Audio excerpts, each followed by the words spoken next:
Eddie Kingston. Where that boy been? Let's talk about it.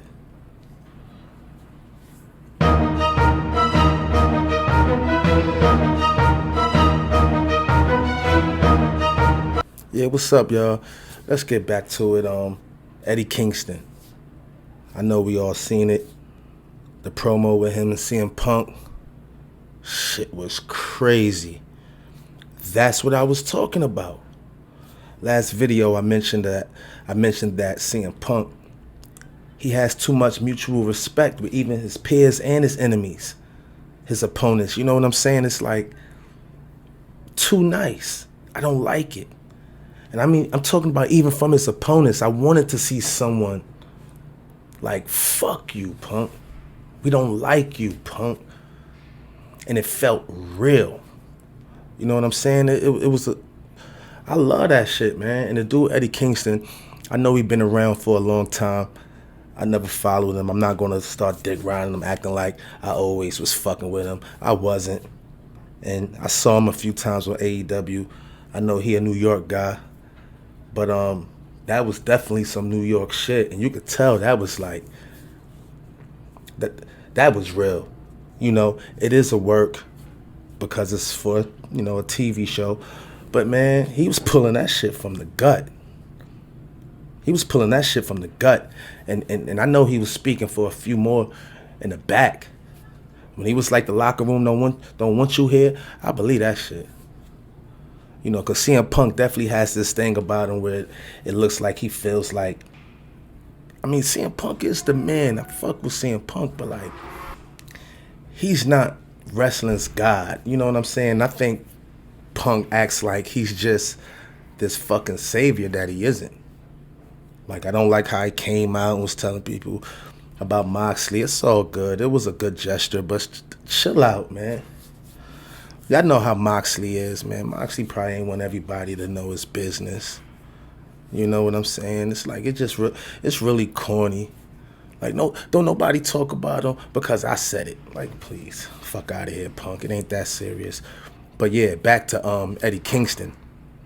He dug in that motherfucker crazy. And I'm actually looking forward to Full Gear. I'm gonna definitely check that shit out. But we all know how it's gonna end, though. You really think Eddie Kingston is gonna really beat CM Punk? Like, come on. That shit ain't happening. But the promo was great. I'm gonna definitely start fucking with Kingston, man. We don't have wrestlers like that. Like that real grounded, no gimmick. Because it doesn't feel like a gimmick with him. You know, it feel like that's how he really is, man. Like, that's how it feels. He may be a great guy, different personality, but that shit just felt real. I connected with him, man. I really enjoyed that promo. That shit was different. And it was aimed at CM Punk also. I know CM Punk was looking at him like, what the fuck? Like, shit. And that's what CM Punk needs, man. Everybody can't be kissing his ass, man.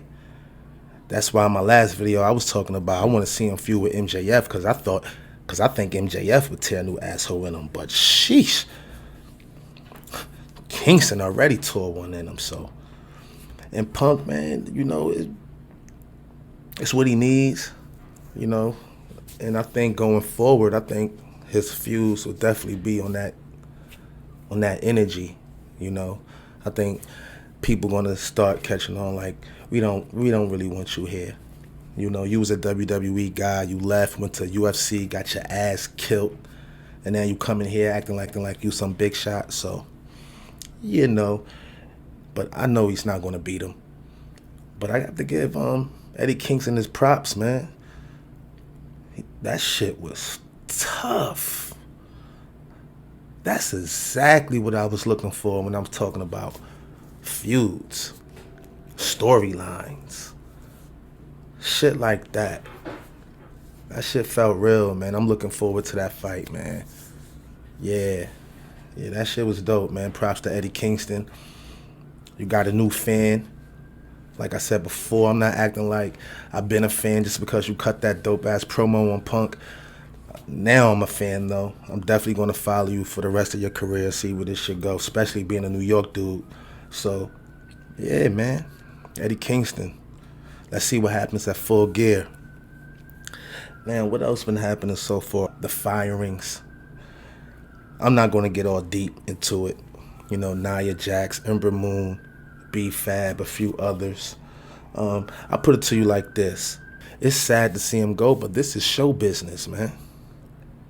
It gets ugly.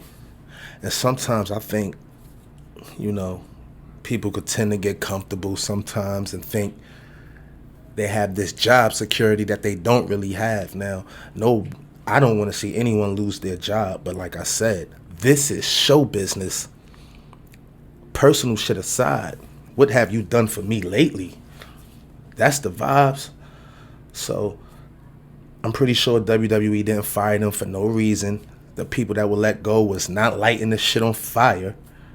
So it is what it is. And you know how it's been anyway. You get fired, that's a blessing in disguise. Look at Drew McIntyre, look at Jinder Mahal. You know what I mean? You get fired, you go somewhere else, get seasoned, come up with a new character, have people fucking with you again, and then the WWE be hollering back at you, and you back in the fold. But you know how shit is, man. You know, they can't be wasting their money on talent that's not really doing anything. And in Nia's case, I heard that she asked for an extended leave of absence because she was, you know, she needed her mental health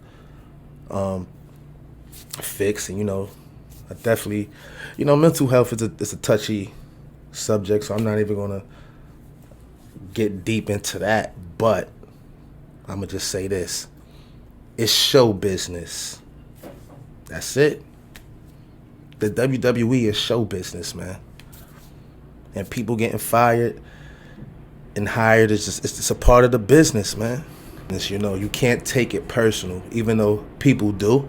You know, you build relationships there, and you know, you be there for all these years. It feels like family. It feels like it's never going to end. But sometimes life throws those curveballs. But at the end of the day, I know someone like Nia, Ember Moon, I know they definitely going to bounce back, you know, because I love Nia Jax. I'm not in love with her character, but she's a beautiful woman. She was very attractive. I enjoyed watching her on my screen for that aspect. You know, she was a beautiful woman. But character-wise, I didn't really care for her like that. So I don't know what to say. I mean, hopefully she'll, you know, after the 30-day clause or whatever, she'll pop up in another federation, you know, Indies, AEW, Impact, whatever. Can't wait to see her again, you know. Rock can't save her, as you can see. But that's it. Ember Moon, same deal. I never hated Ember Moon, but like, you know, Ember Moon never really done shit for me, you know, so not saying she deserves to be fired, but again, this is show business.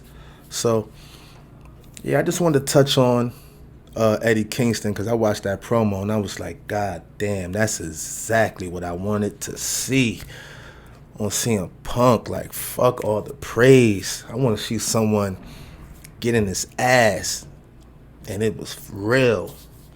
It felt real as fuck, man. Dude is dope as hell on the mic. I'm definitely going to watch Full Gear for Eddie Kingston, even though I know he's going to lose. And Moxley, man, get better, bro. You know, it's hard out. It's hard out here. You know, don't matter what level you are in life, man. Addiction is a serious issue. Hope you get better. You know what I'm saying? You, Renee, and your little new daughter. Get your mind right. The fans will be here.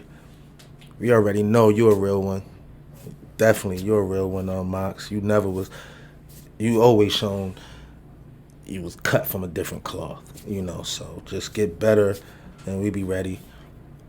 And that's about it. So there you have it.